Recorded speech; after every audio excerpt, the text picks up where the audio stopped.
Move right into business session 3, and I want to thank CSS faculty and leadership for that wonderful presentation to show us everything that continues to go on even in the midst of the pandemic. And I did have the opportunity to join Devin in a couple of his classes. And the thing about Devin is he can speak to you at any level. So don't be intimidated that there's scholars and different people there, because you will still learn from all that he has to offer.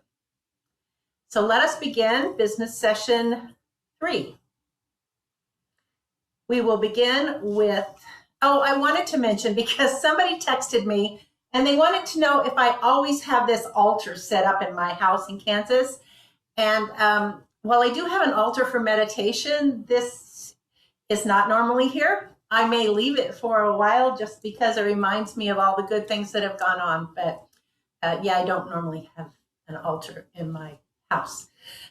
But welcome back again. And we will begin with Jennifer is reading our scripture from Revelation. Yes, this is Revelation 21, 1-4. Then I saw a new heaven and a new earth, for the first heaven and the first earth had passed away, and there was no longer any sea. I saw the holy city, the new Jerusalem, coming down out of heaven from God, prepared as a bride, beautifully dressed for her husband. And I heard a loud voice from the throne saying, "Look, God's dwelling place is now among the people, and God will dwell with them. They will be God's people, and God will be with them and be their God. God will wipe every tear from their eyes. There will be no more death or mourning or crying or pain, for the old order of things has passed away." Amen. Amen. And thank you, Jennifer, for that reading. You know, that is a Swedenborgians. That's our favorite reading from Revelation, the descending of the holy city, New Jerusalem.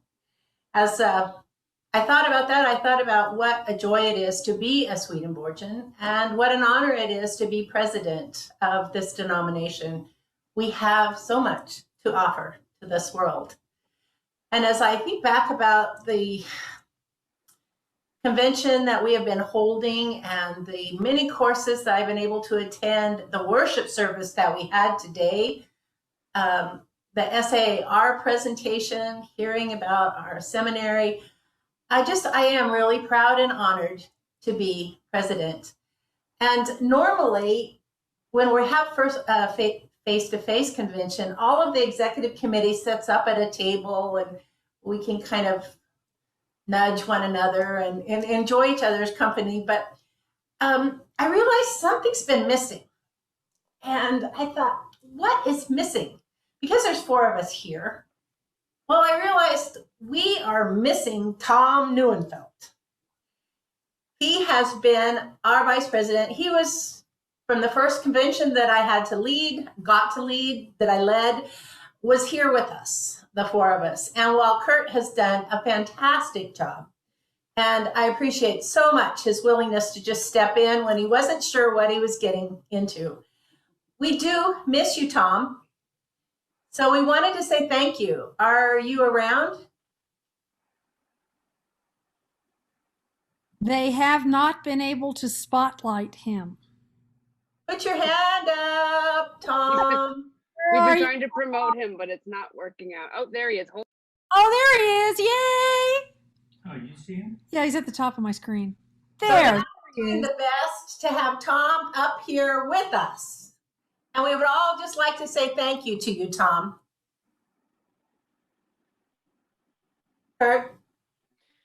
You know, Tom, you've probably heard maybe your ears are getting tired of hearing it. It seems like I'm always saying how wonderful you are, but I don't think I can say it enough. You know, you laid the path before me, you know, not only as vice president, but basically in my life. You know, you've been a role model, you've been a guide, you've been a mentor, and, you know, I really, really appreciate everything you've done. It feels like I'm just traveling down your path, and it's so much easier having a road forged ahead of me. Thank you for everything you've given to the church, your continued leadership. And most of all, I thank you for being such a good friend. Thanks, Kurt. Karen? Many people have ably served as vice president in this denomination. Chris Leitner and Betsy, and they know much better than anybody else how hard Tom worked. He was always willing to just jump on a plane or get in the car and just go do the thing. And we really miss you. We are so thankful to have Kurt. And he's filling your shoes fairly well. Oh, we really miss you. I miss you, Karen. I miss all of you. I'm so pleased that Kurt said yes, and that he has jumped in with both feet and both arms, and been carrying the torch. So thank you to Kurt for that, and thank those of you on the executive committee, all of General Counsel, for how well everyone has carried me over these years. It's been a blessing to me. So Tom, I just want to also say thank you and acknowledge your service with us on XCOM. I always found you to have a calm and steady manner, which was very useful and productive, and care. You were very careful in your deliberations and thought. And one thing I also want to remind you, if you don't remember, is that I feel like you left us a lovely gift that we continue to benefit from. Many gifts I know, but this is one I want to highlight, which is in your last month of being vice president, you led the effort to recruit and hire our office manager, Brittany Price, and we benefit from her services and skills and demeanor every day. And I do link that back to your service as vice president as your final gift to us before you resigned. So thank you. Thank you. Great, Jennifer. Perfect. Thank you, Tom. See you And around. we'll see you back on the standing committee for financial accountability. Yeah. Well, if I get elected, I'm jumping ahead. All right. Thank you. Well, let me explain. We'll go on with the meeting. I'll explain a little bit our agenda for this meeting. The elections are the first thing. During the time of the elections, we'll have a video on Wayfarer's Chapel and the Swedenborg Foundation. But don't worry if you're missing something, we can get that to you later. And we will also begin to dive into reading the social media understanding document, followed by discussion. So you'll all be a part of the discussion. The tellers will announce the election results, call for unfinished business, and then we will recess. So Jennifer? Yeah, so I will shortly flip my screen over to NemoVote and turn on all the votes for the elections. The elections are, there are 15 seats to elect, and those are listed in the messenger from April. They're listed in the advance report. They're listed in the training document that was sent to every delegate. So you have access to those. Make sure you get all 15. Not originally contemplated because of the way our motions went around the amendments. We do have the amendment to the bylaws and constitution, and that was fully published in the messenger, and it was amended or modified yesterday during that vote. So there are 16 things to vote for, and more than likely you'll have to look at multiple pages on your screen to see all 16. So please pay attention, so we don't want you to miss voting on any item. All right, I'm going to go turn on NemoVote now, and it's now 10 after the hour. We will close the vote at 40 after the hour, 30 minutes. All right. Bye-bye. Thank you, Jennifer. So we have 30 minutes to vote. I want to fill in some time, as we normally do when we're voting openly on the floor, as per tradition. We have a video from Wayfarer's Chapel. I thought you would be interested to know a little bit about the pandemic and how they fared through the pandemic. So I asked Reverend Dan Burchett to give us a short rundown of how things have gone. In March of 2020, there were 28 employees at Wayfarer's Chapel. By April, that's 1 month later, April 2020, it was reduced to 13. The other thing that the board did during this time is we also asked that they reduce their expenses by 15%, which they were able to do throughout their time there. That's in addition to the employees. Having opened the chapel, and now in June 2021, they're back up to 22. The visitor center is going to open the 1st of July. We've opened the grounds. They're having services live in the chapel. And of course, we're doing more weddings. The visitor center staff begins working July 1. We're going to open with 5 days per week and then see what additional things are needed. So currently, they're working with 22 employees. As the pandemic was raging early in 2020, Wayfarer's leadership was asked to reduce the expenses, which we were able to maintain throughout the pandemic. We worked really hard to make sure that the grounds were still cared for, that when things opened back up, we would be coming back to a beautiful space. And they did that wonderfully. They had limited activity on the chapel grounds. It was closed to the public, and there were no in-person services for 14 months through May of 2021. The fixed expenses for April 2022, so these are things like insurance and utilities, some essential employees keeping the grounds up, were still $67,784 a month. So we were bleeding red, and it was hurting. But we were fortunate because we did take advantage of the PPP loan, which was $150,000. That one came, he gave me the date. That one came in May of 2020. There was an advance, another grant in April of 2020. They also qualified for the donor relief grant for churches, which many of you donated to, another $5,000. And then they have another grant pending of $147,983 in February 2021. So that really helped the bottom line and the expenses. The income was 35% of their budget projected, but they ended up the year with a loss of only, I say only, it sounds like a lot, but compared to what it could have been, the loss was $311,042.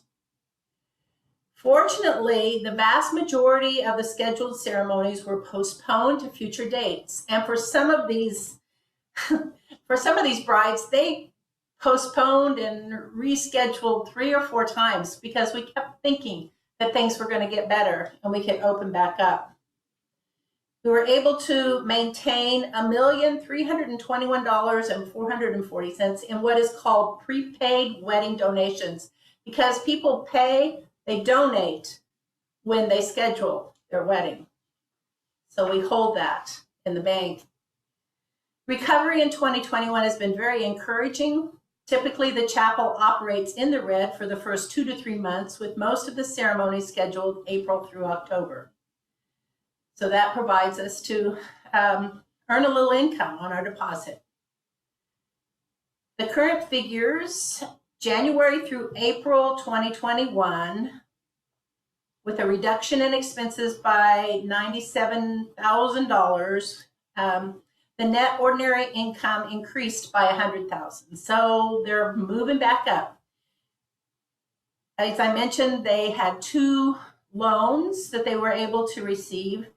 And so right now, they're in the position to open widely back up and to start looking at what we're going to do about the restoration, which when we last looked at it, which was almost 2 years ago, it was estimated to be $7 million. So we still have quite a battle to climb. We're going to need everyone's help, and we're looking to the future and what can be done.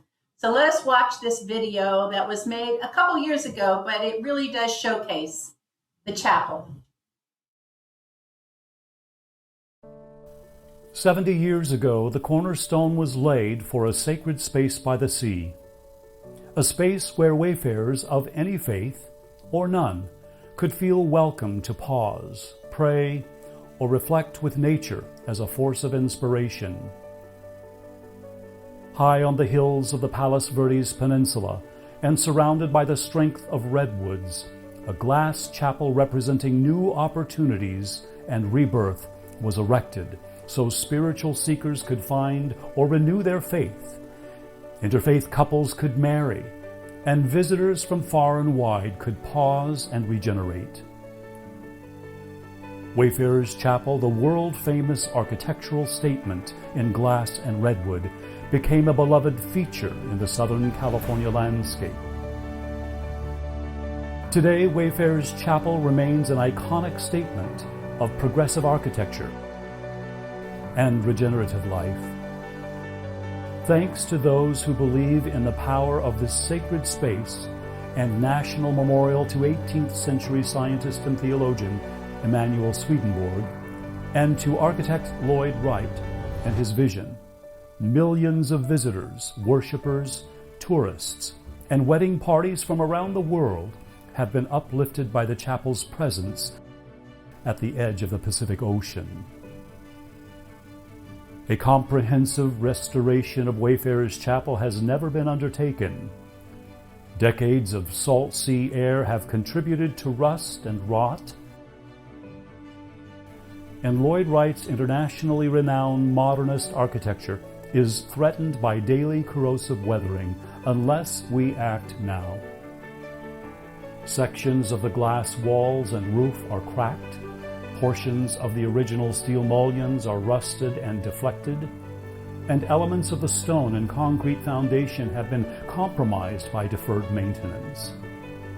We need your help.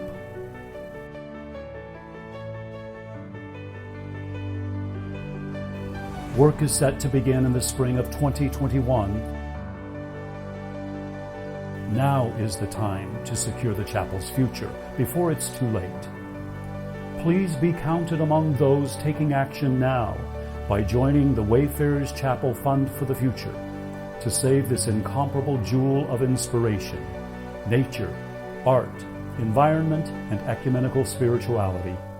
Make your gift today and pledge your support. Yes, we had planned to start in spring of 2021, but we've had to postpone that. You know, when you plan for a restoration of a place like this and the level of work that needs to be done, we cannot continue to do weddings during that time.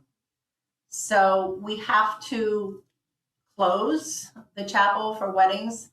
We're now realizing we can do weddings outside because that's what they did a little bit while we were in lockdown.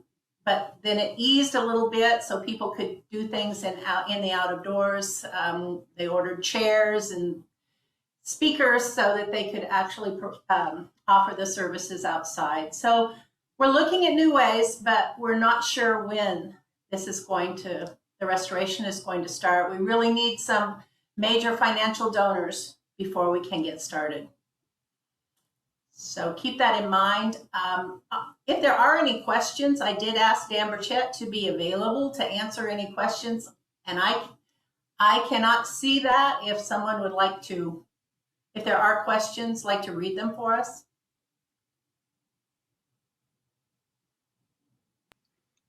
There aren't any at the moment, Jane. If they pop up, I'll let you know. Okay, all right.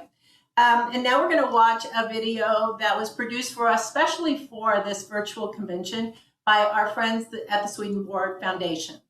Hey everybody, this is Curtis Childs. I am Chief Visionary Officer and Vice President of Programming for the Swedenborg Foundation, and I'm very excited to be here to tell you about some cool stuff going on at the Swedenborg Foundation. Let's start with the Off the Left Eye YouTube channel. Maybe you've heard it. In the last year, we've gotten 7.2 million views there. The year before, we only had a measly 5 million views. So it represents a huge increase in viewership this year. And that viewership has come from 109 different countries. So there's a lot of people all over the world watching Swedenborg-based material. And the fans that we have, they are young, they are old. We have from 13 years old all the way to well over 65. They reached out to us. So they wrote us comments 34,000 times in the last year. So not only do we have the statistics about them, we hear from them personally and the way that their lives are being changed by the stuff in Swedenborg's works. A fun fact, teenagers, so we're talking about 13 to 17, actually viewed our content longer than any other age group. So the average view, if you take all the people who leave right away and those who watch the end, we averages out to about 30 to 35% of a full episode, which could be anywhere from 20 minutes to an hour. But teenagers watched on average 63% of an episode in each viewing session. Plus, across all ages, our fans shared our content on social media. So this is like Facebook, or this is places where people are connected to their own friends and family and inner circle. They shared our content out 33,500 times in the last year. Last summer, we launched offthelefteye.com, a brand new website based on our popular YouTube channel. Since then, we've had users view our page 72,500 times. And a key function of that website has been its ability to open up our usage of free Google energy to reach the world. So Google has given the Swedenborg Foundation this thing called the Google Ads Grant. This is $10,000 of free advertising each month that they give to us. And the more effectively we can use it, the cheaper each ad gets. So because we've been able to hone this through our website, we are now the number 1 or number 2 search result on Google for the following popular topics: John 3:16, which is the most searched Bible verse on Google, what happens when you die, and life after death. So for the span of how long the grant lasts each day, when somebody writes that in, we pop up right away. This is a signifier that, oh, this is something that you probably want to check out. And we've been getting some awesome interest around all of those things. This is just a quick overview of everything cool that's going on. There are a lot of other wonderful developments. We have a growing email subscribers list. We're getting 1,500 podcast listens a week. We just started this thing called YouTube Stories, which are these little 15-second, one Swedenborg idea per clip videos that go out in a different feed to subscribers on YouTube. Where we just started those a month and a half ago. We are averaging 10,000 views per week on those, bringing in new subscribers. So we're doing a lot, but that's not enough. We actually have cool new projects that are going to lead us into the next phase of Swedenborg Foundation programming, and you're going to hear more about those a little bit later in this presentation.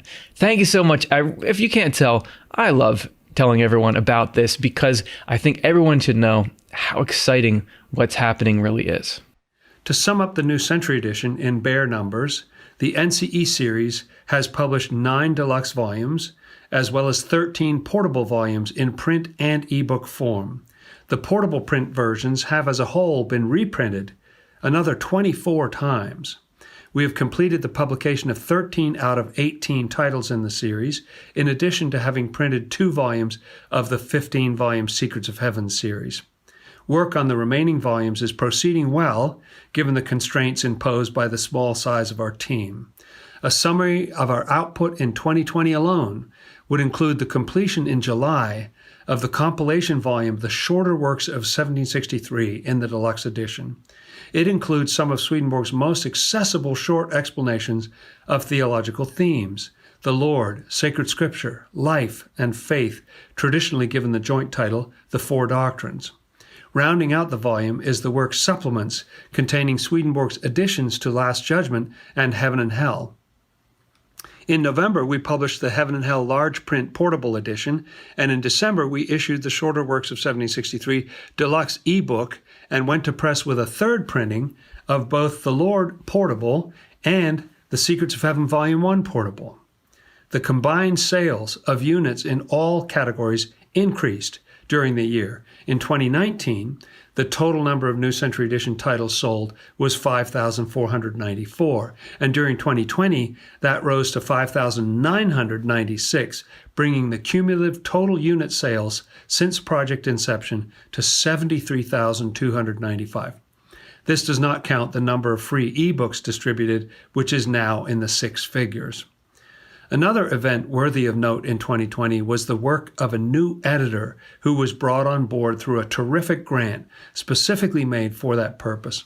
During the year, she was able to delve into our editorial backlog and bring several titles, including Survey and Soul Body Interaction, a giant step closer to publication. We look forward to her continuing to work with us as we believe that extra editorial power will allow us to publish the translations of Revelation Unveiled Volumes 1 and 2 in the next few years, in addition to the other volumes forthcoming during that period. People have long asked us for a way to systematically go through our Off the Left Eye YouTube content. We're often asked, where should I start, or which videos should I watch first? But it's really a tough question to answer because where someone starts depends on where each viewer is coming from. So in response to this longing for a deeper way to engage with us, we're developing Heaven Lab, a customized learning management system, or an LMS, as a subdomain of offtheLeftEye.com, where people will be able to make an account in order to access courses. For these courses, we are adapting nearly 600 videos from the Off the Left Eye YouTube channel and making them into guided sequences of lessons within courses of study organized by category. Via Heaven Lab, someone will be able to explore and study all of what Off the Left Eye offers in a sequence that best serves their interests. Each of these lessons will include support for how to apply the ideas in life as well, with guided meditations, questions for personal reflection, and prompts for life practice. Participants will be getting a curated experience to help them in the journey of becoming an angel. Through a Heaven Lab membership, participants will be able to connect directly with our amazing community care team, as well as with other members in order to explore the content and grow together spiritually. We're currently building out our lessons and courses, and we'll be launching a beta version to test in the near future. We anticipate Heaven Lab serving as a core feature of our offerings. All the rest of our platforms will be a means for inviting people into this membership so that individuals can delve deeply into these transformative ideas. Heaven Lab will be a means for building heaven inside of each of us, and by way of us, also in our world. Well, that's some exciting things going on, and I'm just curious who's on their community care team. So I'll have to give them a call and find out. Were there any questions that came in for Wayfarers? Yeah, Jane, we promoted Dan, so I want to spotlight him with you now. We do have a question. Dan, can you turn your camera on, please? So the one question that came in that I saw was that do we have any idea how long we have until the chapel itself might be adversely affected to where we might not be able to do ceremonies there? And we have recently had a geologist board member and a previous executive director that has joined our board recently. We are all, as board members, engaging in this conversation and doing all that we know to do. This is front burner, and we are addressing it literally in our board meeting last Thursday, and it continues to be a topic of conversation. I don't think that there is any way to know if something might impact the chapel in some large way. The cracks that we see around are happening, but they're pretty minimal. I might mention too that, somebody said, well, why haven't they been maintaining the chapel? The reality is we have been maintaining the chapel, right, Dan? I mean, there's been a lot of work done around to keep things up to date. It's just that now we're to the point where the regular routine maintenance, we need to delve deeper and do more. That is correct. Are there any Within, more questions? There's no more questions in the Q&A. If anyone wants to put them in right now while we have Dan, that would be good. Otherwise, I will let Dan go. Okay. There's one question about clarifying who the architect was, whether it was Lloyd Wright or Frank Lloyd Wright. My understanding is that Frank Lloyd Wright Jr., who is commonly known as Lloyd Wright. So I believe Lloyd Wright's first name is Frank, named after his father.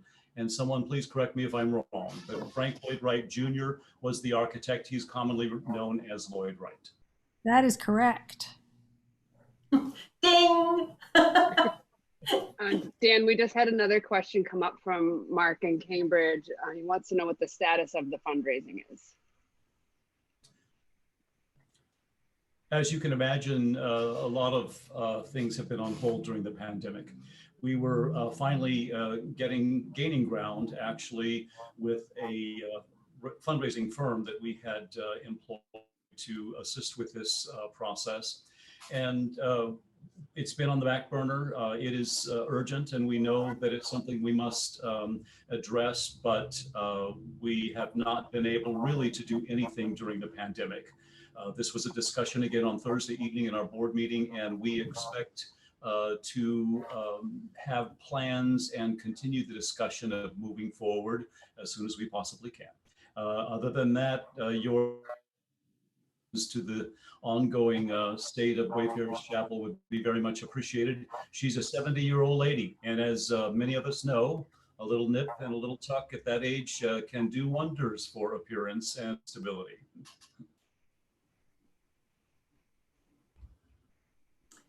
All right, thank you, Dan. Thank you for coming on impromptu. Appreciate it. We're going to move now to looking. Well, Jennifer, is the voting finished? No, you still have a little time. So we're going to look at the social media understanding document to give you a little history. And Kurt had given a little history when he did his vice president report. We formed an ad hoc social media committee in August of 2020, so after last year's convention. We wanted to help our church leaders navigate the complicated world of social media use. The committee, which was chaired by interim Vice President Kirk Fekete, consisted of Barbara Cullen, Karen Feil, Jennifer Lindsay, Reverend Thomas Muller, Brittany Price, and Dr. Devin Zuber. The team met weekly for 2.5 months through October 2020. The committee reviewed social media practice documents from several other churches and organizations and worked carefully and thoughtfully to create a document that would best serve our church. The document went through a number of changes in both content and format, and this version represents the best of our denomination's collective efforts. It has been approved by the General Council last fall and the Executive Committee of the Council of Ministers. We're bringing it to the floor of convention today for further input because it is planned to be made a standing resolution by the General Council. It'll be Standing Resolution 15.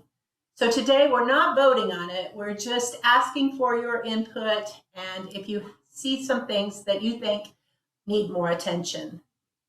So you can put your comments or suggestions in the Q&A section on the bottom of your screen.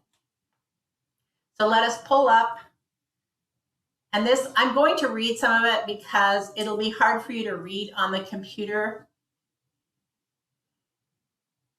Can we make it bigger or focus on one section? Or? Well, let me just sit back. Let me read to you a little bit. This is a reminder, and I want to emphasize this is not a policy. This is when you make a standing resolution, it is a recommendation. So this is a reminder to pause before hitting send, and then ask yourself, how am I loving God and the neighbor in this post? Good practices for social media understanding for leaders in the Swedenborg Church of North America. So these are recommended good practices. In today's world of pervasive social media use, all of our church leaders have become the outward face of the Swedenborg Church. An essential question our leaders might now mindfully be thinking of asking themselves is, how am I loving God and the neighbor in what I post? As church leaders, ordained clergy, licensed pastors, lay leaders, committee and board members, both local and national, we have to be especially discerning as we speak for the local church and for the greater church. Like it or not, we carry additional authority and responsibility. We need to be consciously and conscientiously aware that our words and sentiments online can project a positive or negative influence. They can elicit a calming or angering effect. They could promote spiritual enlightenment or unrest. As lay and clergy leaders in the Swedenborg Church of North America, we affirm our tradition's embrace of varied opinions, as well as the importance of personal choice and freedom in all matters. From Secrets of Heaven 2876. We value a diverse community that is bound together by shared love of the Lord and service to the neighbor. As Swedenborg Church leaders, we also carry a responsibility in all we do and say. This can be especially challenging because of the blur between personal and professional communications. It is hoped that these good practices for social media use can help lessen that challenge with thoughts on how to maintain a neighborly and respectable social media presence with God's love and wisdom at the forefront. It is a given that social media can be used as a powerful positive tool for communication, or a precarious emotional outlet that can lead to risky, contrary, and potentially harmful commentary. It is our responsibility to use our discernment. Let's consider asking ourselves the questions below before posting. First, what kind of conversation am I starting or encouraging? Why am I posting? Am I feeling tired, angry, or scared? Am I feeling provoked? If there is a conflict, how is my contribution going to de-escalate the situation? If I've already contributed to this conversation today, would it be better to wait 24 hours before adding anything further? Would I choose to say these things face to face? Would this conversation be better handled privately? Will I be embarrassed or cause embarrassment if this post appears somewhere else? Are my comments towards people and or the church following the sentiment expressed here? What can I do to make this conversation more inclusive, just, and equitable? So in addition to the wisdom of the above, special attention needs to be focused on how adults interact with our youth. So Kurt Feckety added a section that he has already been working on with people that are working with our youth. We just included it in here because many of you may end up being Facebook friends with some of our youth. So you need to just read these guidelines yourself about the importance of how we interact with our youth. And then we come to the privacy, confidentiality, and authorization.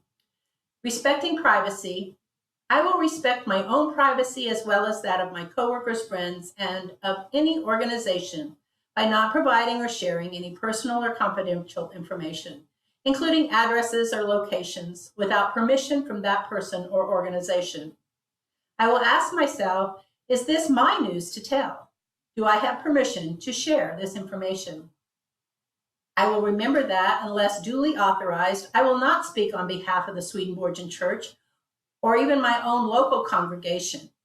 I will be professional and maintain the integrity of my office as a church leader through social media. I'll be aware that giving my opinion, especially on hotly debated topics, can be construed as making a statement on behalf of the church. For my protection and the protection of the Swedenborg Church, I note that I am prohibited from using internal or external social media channels to discuss confidential items, legal matters, litigation, or organizational financial performance. Confidential information includes anything labeled as such or information not available to the public. I will cite resources and not violate copyright and fair use laws, nor plagiarize another's work. If required, I will obtain permission if I wish to use material created by someone else. Approaching social media with clarity of mind and sincerity of heart contributes to useful experiences that promote healthy interactions, meaningful conversations, and love of the neighbor. For as we are reminded, everyone can see that charity is doing no evil to the neighbor. For charity is love towards our neighbor, and a person who loves anyone wants to avoid being evil to them. There is a conjunction of souls between them. Doctrine of Charity, number 14.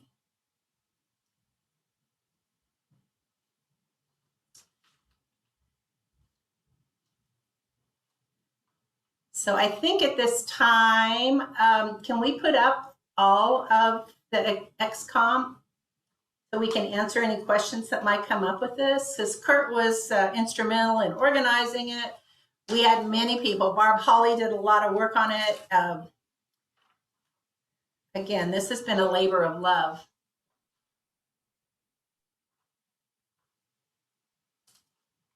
Are there any questions, comments, suggestions?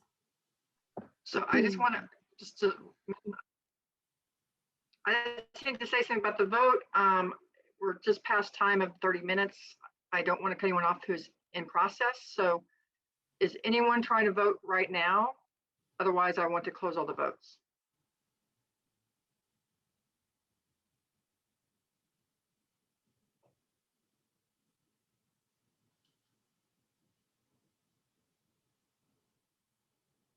Okay, I don't see anyone chiming that they're trying to vote. I'm going to close them all now.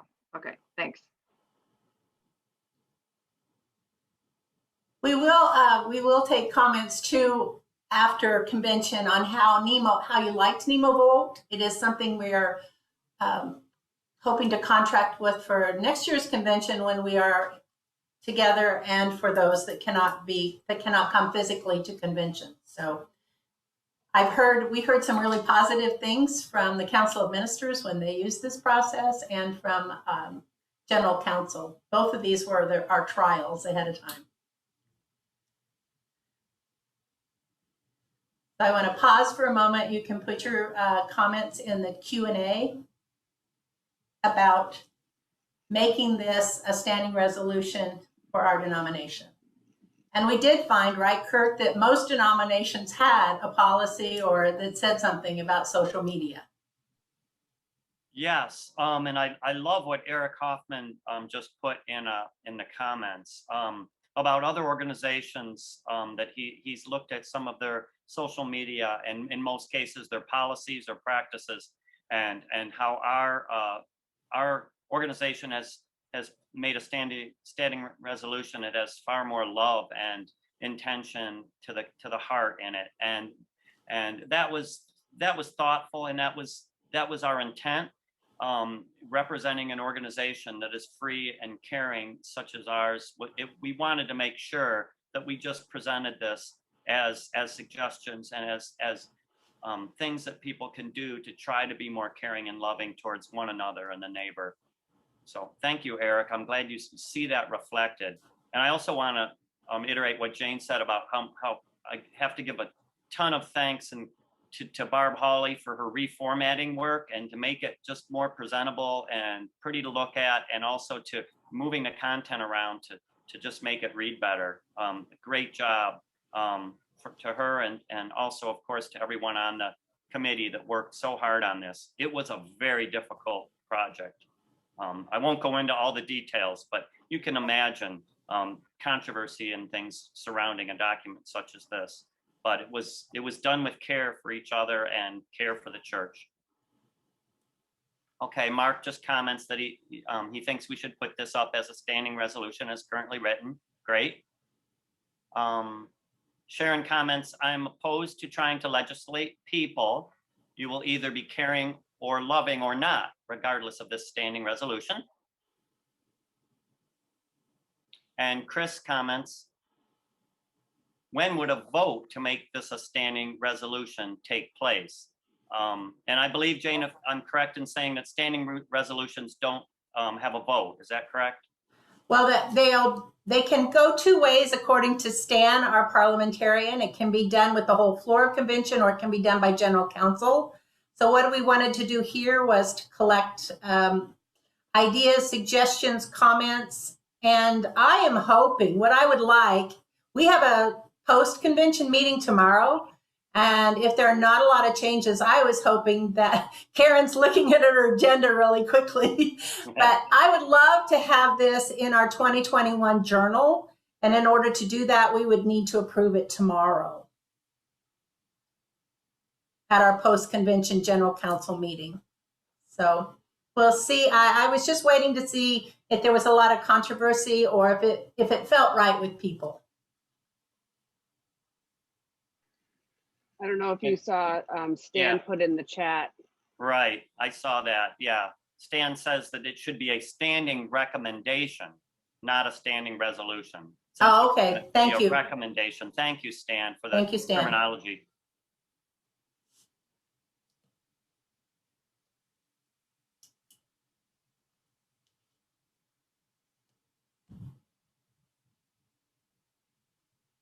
And thank you for everyone's support on it. And I know that it's controversial, and not everyone will 100% agree in having a recommendation. That's understood. It has been in the messenger also, and it was in the advanced report. So we wanted to make sure you would have time ahead of time to look it over. We're hoping then that this can be used by the churches to help them also in monitoring and just thinking twice.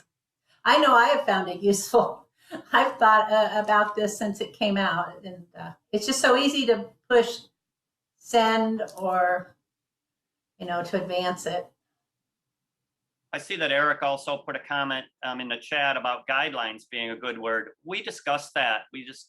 And decided to go with more of a good practices than guidelines. Guidelines thinking of maybe being a little too forceful or too controlling. A lot of these words are compromises, aren't they, Kurt? Oh boy, policy, guideline, recommendations. We went round and round, and thankfully we had so much input and so much care for the words we put into it and for each other.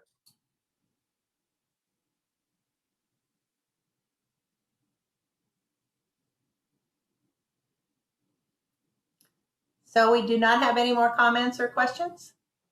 Not that I see right now. Okay. I appreciate everyone's input. I keep looking at my wrist, and I decided after convention I'm not wearing my wristwatch for a while, but I took it off a little early.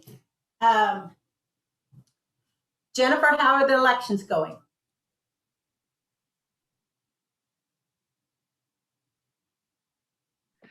I have closed all the votes. I'm now extracting the information from each individual vote. I have not opened the extractions to see what the results are. I will then have to interact with Brittany to consolidate the write-ins. We do have some write-ins. I'm trying to determine how many there are so we can look for the right number of emails. So we're continuing. Okay, we'll continue with that. At the beginning of convention, and I know some of you weren't at business meeting number 1, but I did have the opportunity to thank all of the people that have been a part of convention. And there were over 75 people that contributed. And I think if I would have actually looked at, all the people that were in SAR and all the people, I bet it was over 100. It's just amazing how many people volunteered their time and efforts and willingness to give mini courses, to share their music, to lead worship services. And I just wanted to thank every one of them. But there's 2 people that we really want to offer and lift up. And that is Brittany Price, the operations manager, and Becky Greenwood. Emily Woofton sent me a note. I haven't had time to read it all, but she said, do you know that they're not even getting to eat? that when we have breaks, they still have things that they're trying to do. And Brittany is trying to get a good nutrition because she has a baby due in less than a month, her little boy. And there's Becky. Is Brittany on too? She's there, but I don't know if she can switch her camera to her. Oh, there she is. Hi, Brittany. Thank you both. Hi, I'm trying to do the vote thing right now. All righty. We won't bother you. I know you're busy. They were also assisted by Ben Finney, by Alex Sinclair, by Emily Woofenden, by Chris Turglifera, and Lisa Grace, that helped with the monitoring, the questions, the mini courses, the worship services. But it's been really Brittany and Becky that have done the bulk of the work. So we could all appreciate them. I asked Brittany to keep track of how many extra hours she's been working, and I've been afraid to ask. Because what we're going to do is we're just going to add those on to her maternity leave. And so she, I know some days she worked 13, 14-hour days to get everything done. So I just can't say enough. And her attention to detail is what has made this so successful. And Becky's ability to do the screens in between so that you would know what's coming and so the information would be shared with all of you. It has been a wonder. I also want to mention the mini courses that will be coming up after our meeting today. There are 4 courses. You get to pick 2 in each time section. Robert McCluskey is going to talk about a most peculiar paragraph. That just sounds like Robert. Unpacking Secrets of Heaven 634. I'm sure that will be an interesting time. And at the same time, it's hard to pick. Reverend Tom Muller will be talking about Beyond All Knowledge, Mystical Spirituality of the 21st Century, something that we are all interested in and need to understand more about. Eleanor Schnarr has done a lot of work on the lost history of the new church in India and hopes to travel there to find out more about Swedenborg's influence and continued interest in India. And at the same time, Reverend Corey Bradford Watts will be talking about the Buddha of the North, Swedenborg's deep parallels to Buddhist thought. So a lot to take in. I want to mention at 7 o'clock this evening, Herb Ziegler, who was editor of The Messenger from 2008 to 2019, has compiled a look back at conventions past. And even if you are new to convention, I think you will enjoy watching these because you can just feel how joyous it is when Swedenborgians come together.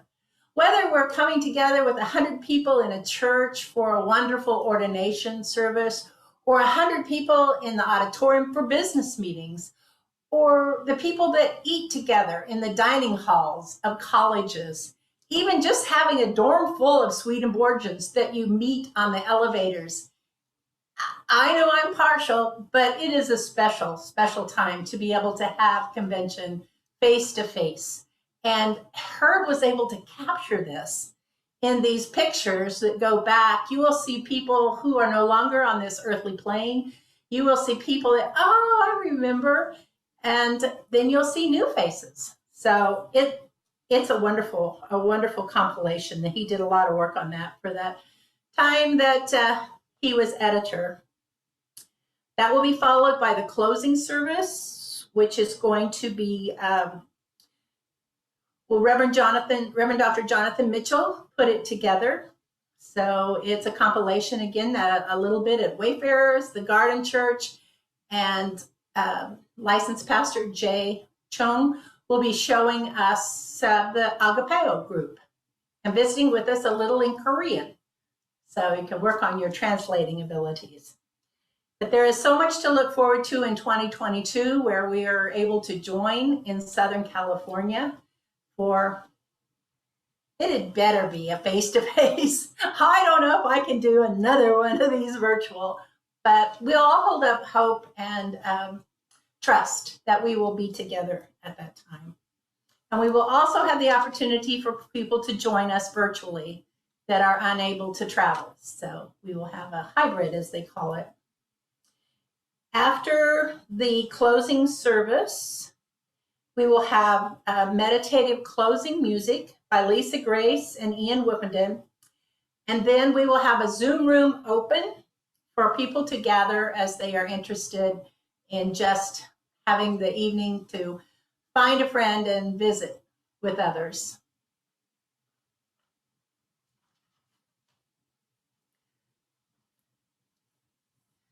I want to mention whether I'm looking at Jennifer's face, and I can tell she's not done yet. So, you know, as I was listening to the worship services, and I remember last year too that, you know, the worship services are pre-recorded. And so much happens in our life from when you sit down and pre-record to when you come.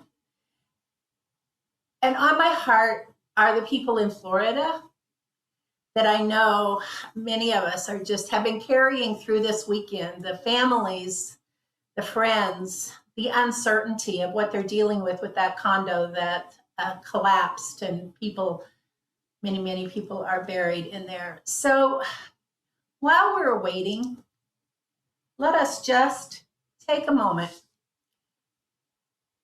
and remember them, offer our prayers for them as we wait for the answers that for some of them they don't want to hear.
Oh, gracious God, we lift up our prayers to you this day, knowing that you too are with all of the families and friends and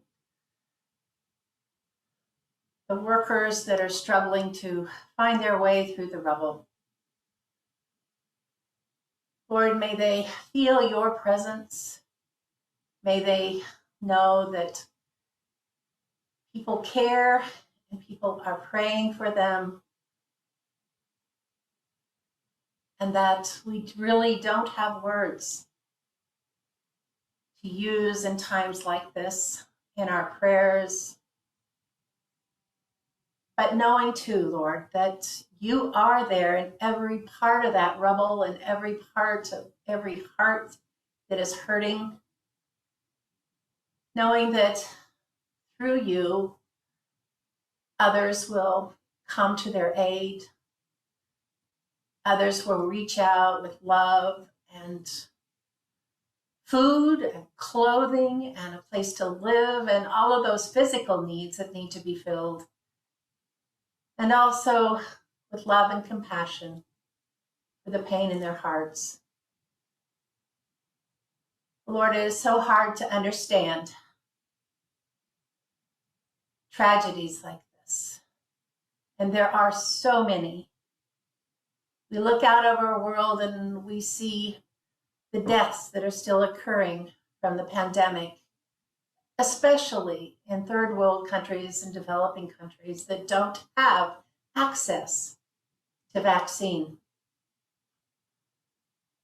Lord, this day, we do not want to leave here with a heavy heart, but we do not ignore the needs in this world. So help us to reach out in any way that we can to help one another, whether it's our neighbor next door,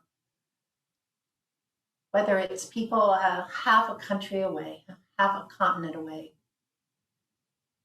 Reach into our hearts so that we may reach out to others and to one another this day. Thank you. Thank you, Lord, for a wonderful convention. We still have more to come this afternoon. Thank you for making this a blessed time to be together.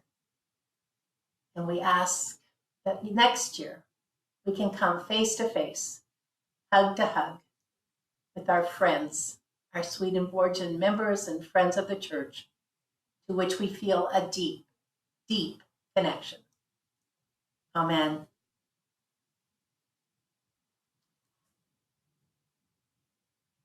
Jennifer, Yes, can I so call on the tellers? the results have been emailed to the tellers. They're in their hands now. And we probably need to give them a few minutes to open up the results and be able to report. So Jane, given that there's 16 and that we only have a couple minutes left here, what have we considered what we should do to announce the voting? Well, we could not close the business meeting and announce that at the beginning of Herb's presentation at 7. That's what I was thinking. Yeah, let's do that. Is that what we should do? All right. Makes sense to me. Give them plenty of time to do it right? We want to make Is that sure. okay, Brittany? Can we do that? Sure, as long as people join for Herb's presentation, there's no reason why we can't do that first. Okay, so if you guys just join up and I'll promote you all to panelists, then okay, we're good to go. So we will recess this meeting until 7 p.m. Eastern time, where we will have the results of our election. Okay. Thank you all for waiting with us. So we are back, and we have our tellers with us. So I call the business meeting back into session. And Betsy and Bill, how are you doing? Great. We're doing fine. What's the word? Well, we do have the results of the election for you to give the final okay on, but we will give the results. Are you ready? I'm ready. Okay. Well, first for the motion for the Constitution and bylaw changes, there were 86 ballots cast, and we needed 58 to pass the motion, and we had 86 affirmative votes. Great. And now to the elected positions. We start with President, 3-year term, Reverend Dr. Jim Lawrence. There were 77 votes cast. We needed 39 to elect.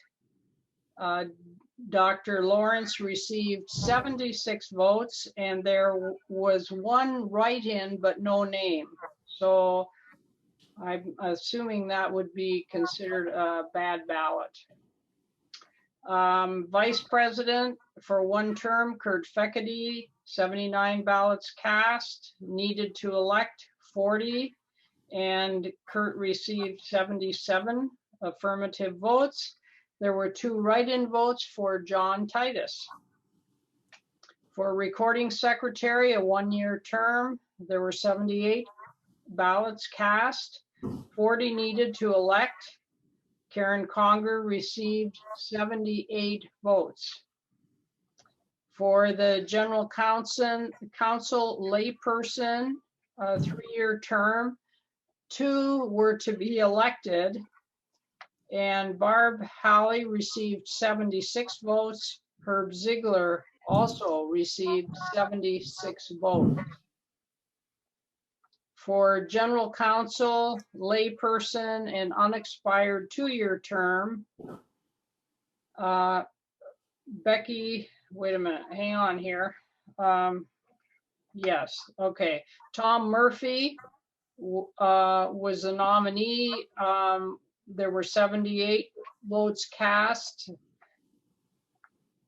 There were 40 needed to elect, and Tom received 77. There was 1 write-in, but no name. So again, I think that's would be considered a bad ballot. General counsel, layperson, an unexpired 1-year term. Ballots cast 79, needed to elect 40. Becky Greenwood was the nominee and she received 79 votes. General counsel, minister, 3-year term. Ballots cast were 87, needed to elect 44. Reverend Tom Muller was the nominee and he received 87 votes. On the Standing Committee for Communication and Information, 3-year term, Tara Conklin was the nominee. Ballots cast 85, needed to elect 43, and Tara received 85 votes. On the Standing Committee for Communication and Information, an unexpired 2-year term, Holly Bauer being the nominee. The ballots cast 85, needed to elect 43. Holly received 84 votes, and there was 1 write-in, but no name given. Again, I think that would be considered a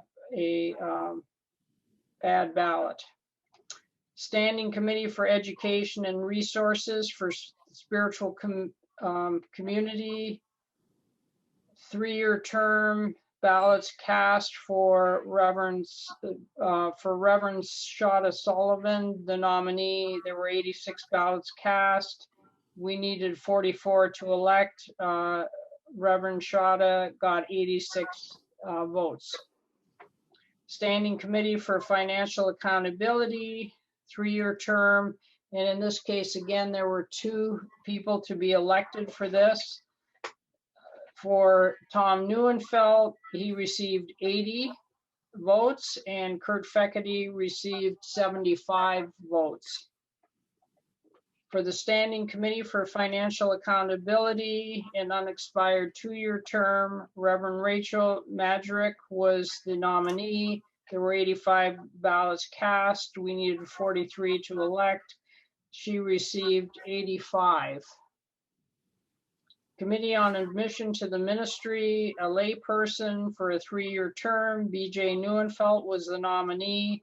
There were 86 ballots cast. We needed 44 to elect.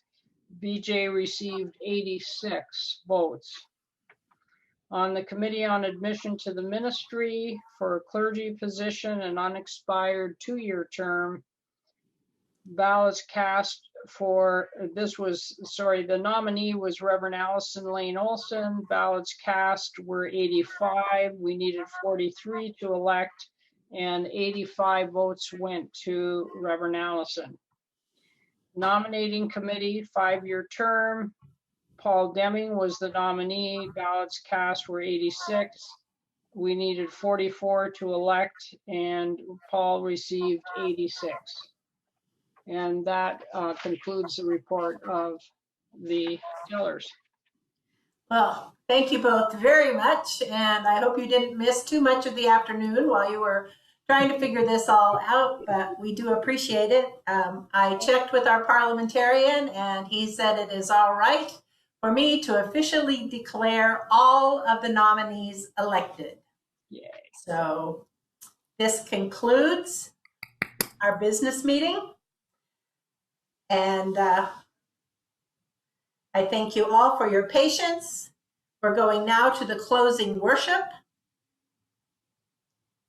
But the business meetings have concluded.